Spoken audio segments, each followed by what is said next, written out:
नमस्कार, yes news महाराष्ट्रमध्ये आपल्या सर्वांचे स्वागत। नवी मुंबई येथे भारतीय बौद्ध महासभेचा वर्धापन दिन उत्साहात साजरा।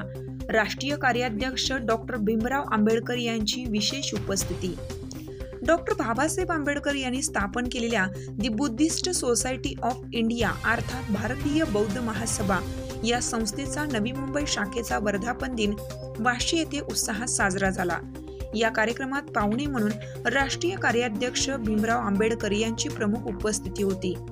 डॉक्टर बाबासाहेब आंबेडकरांच्या स्वप्नातील बौद्धमय भारत पूर्ण करायचा असेल तर समाजातील सर्व तरुणांनी संस्थेच्या माध्यमातून धम्माचा प्रचार आणि प्रसार करावा, असे प्रतिपादन भीमराव आंबेडकर यांनी केलं।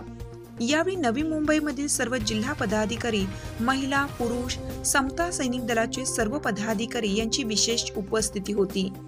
यावेळेस यस न्यूज महाराष्ट्राचे कार्यकारी संपादक रवी पी ढवळे सर मुंबईमध्ये सुंदर वास्तू आपली झालेली आहे, आपली हक्काची वास्तू झालेली आहे। हर्षवर्धन आणि आपल्या संपूर्ण कार्यकारिणीला, बुद्ध प्रतिष्ठानच्या संपूर्ण ट्रस्टीला, कार्यकारिणीला मी अभिनंदन करेन। पुन्हा थोडक्यामध्ये अटकतो आणि पुण्याकडे प्रस्थान होतो।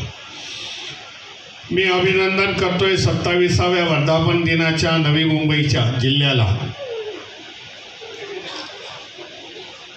की चांगल्या प्रकारे सुरुवात झालेली आहे। 15 ऑगस्ट रोजी मी ठाणे जिल्ह्याच्या वर्धापन दिनाला संबोधित करत होतो, तेव्हा ठाणे जिल्ह्याने मला सांगितलं आम्ही नंबर 1 वरती आहोत, कसे 1 वरती आहोत। आज मी ऐकतोय नवी मुंबईमध्ये आम्ही स्टॅटिस्टिकली आम्ही लोक कसे वरती आहोत। स्पर्धा असायला पाहिजे, स्पर्धेमधून आपण पुढे जातोय। कार्यकारिणीमध्ये जिल्ह्यामध्ये अशी जर स्पर्धा असेल तर निश्चित धम्माचं काम हे शेवटच्या माणसापर्यंत जाईल। म्हणून आपल्या सगळ्यांचं मी अभिनंदन करेन। दोघांनाही पहिला नंबर देईल, ठाणे जिल्ह्याला आणि आपल्याला देखील।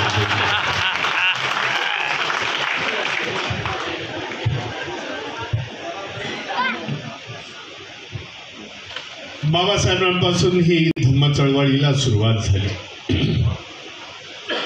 नागपूरच्या दीक्षाभूमीवरून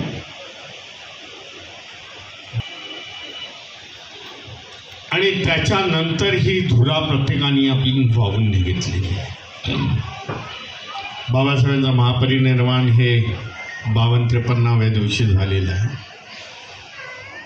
धम्मक्रांती केल्यानंतर, परंतु भारतीय बौद्ध महासभेमध्ये नंतर आलेले भैयासाहेब आंबेडकर, आजच्या मीराताई, त्याच्यानंतर सर्व हे कार्यकारिणी घेतलेले प्रयास त्या काळामध्ये, आणि धम्म चळवळ कुठेही कमी पडून दिलेली नाही ह्याचं आज समाधान वाटतं।